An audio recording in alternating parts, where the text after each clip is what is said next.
જય શ્રી કૃષ્ણ ફ્રેન્ડ્સ, મારા કિચનમાં તમારું સ્વાગત છે। આજે આપણે બનાવશું તુરિયા પાત્રાનું શાક। તો આપણે તુરિયા અને પાત્રાને કટિંગ કરીને લઈ લીધા છે। આ છે વરિયાળીનો ભૂકો, તલ અને દાણાનો ભૂકો અને આદુ અને મરચાંની પેસ્ટ છે, લાલ મરચાં, લીમડો અને તમાલપત્રા વઘાર માટે છે। તો ચાલો આપણે બનાવીએ તુરિયા પાત્રાનું શાક। આપણે એક નાની વાટકી તેલ લઈ લીધું છે, જે પેનમાં ગરમ કરવા મૂકી દીધું છે।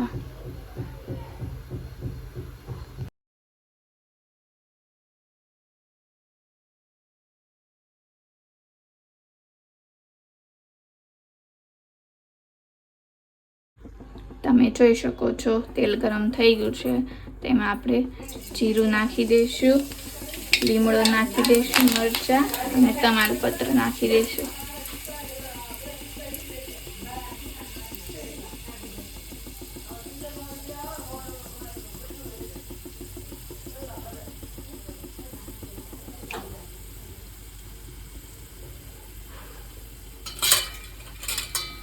અને થોડી હિંગ ઉપરથી ચટકાર આવે, સ્વાદ આવે એટલે નાખી દઈશું।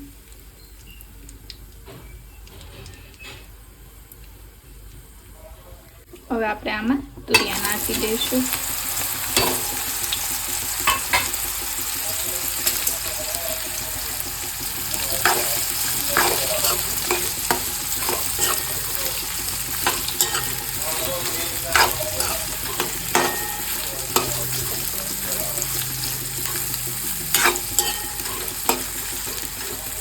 આપણે આમાં 1 ચમચી હળદર, મીઠું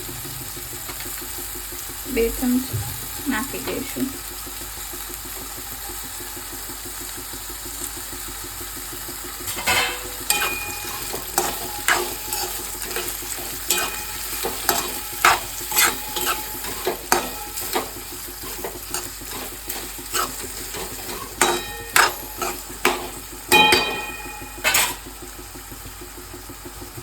થોડીક ઓછી છે હળદર, તો 1 ચમચી પાછી નાખી દઈશ।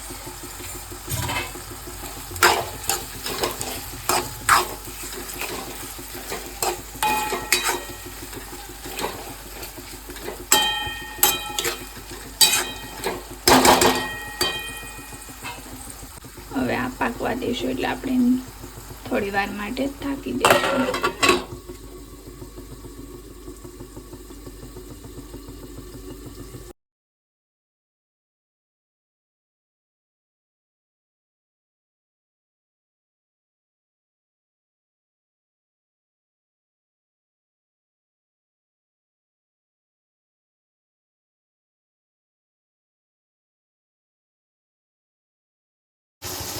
તમે જોઈ શકો છો તુરિયા ધીરે ધીરે પાકવા લાગ્યા છે। તેની અંદર આપણે આદુ અને મરચાંની પેસ્ટ નાખી દઈશું। નાખીને મિક્સ કરી લઉં છું અને હજી થોડી વાર માટે પાકવા દઈશું આપણે।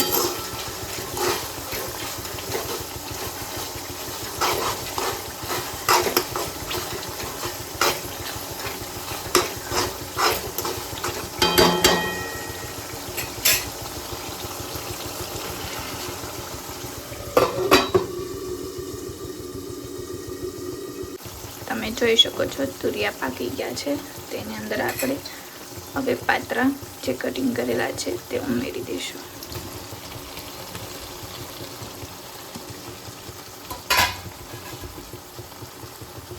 હવે એને આપણે સારી રીતે મિક્સ કરી નાખશું।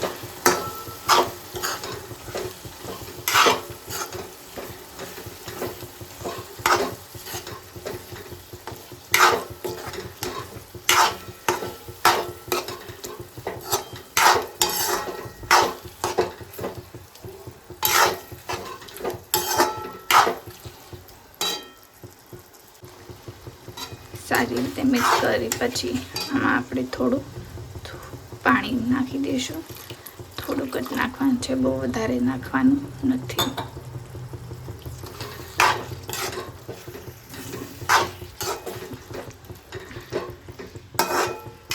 હવે થોડી વાર માટે આપણે આને પકાવવા થવા દઈશું.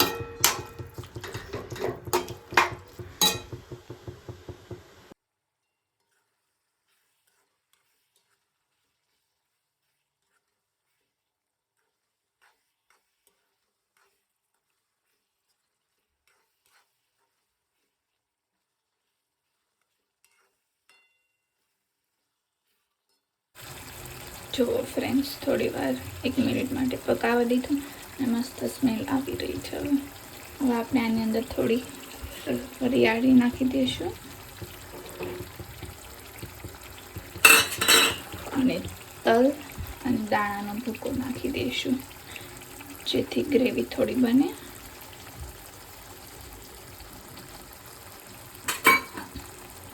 નાખી દીધું છે આ બધું અને મિક્સ કરી દઈશું. તમારે વધારે ગ્રેવી કરવી હોય તો તમે વધારે દાણા એવું નાખી શકો છો.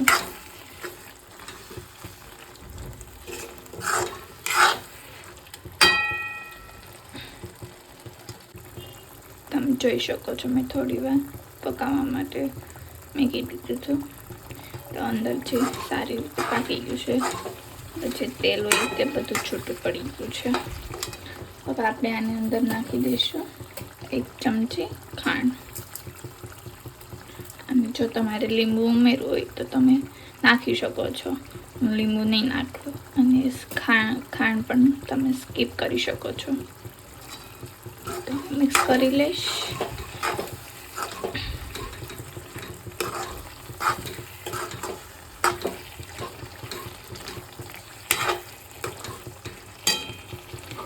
આપણે આની અંદર લાલ મરચું નહીં નાખીએ, કારણ કે આપણે બનાવવાનું છે ગ્રીન તુરિયા પાત્રાનું શાક, એટલે આપણે લાલ મરચું નાખશું નહીં.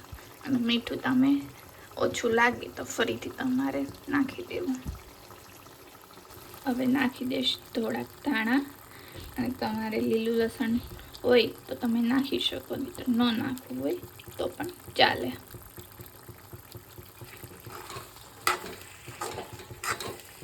તો જોઈ શકો છો તમે, આપણું મસ્ત તુરિયા પાત્રાનું શાક રેડી થઈ ગયું છે.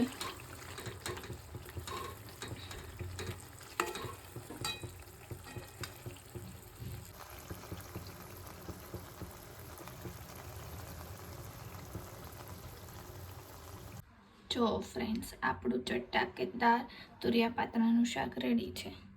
જો છે ને મસ્ત. જોઈ શકો છો ફ્રેન્ડ, આપણે રોટલી હારે ખાવાના છીએ. જે લોકોને પરાઠા સાથે ખાવું હોય તે પરાઠા સાથે પણ ખાઈ શકે છે. જો તમને મારો વિડીયો પસંદ આવ્યો હોય તો લાઈક કરો, નવા વિડીયો જોવા માટે સબસ્ક્રાઈબ કરો. જય શ્રી કૃષ્ણ.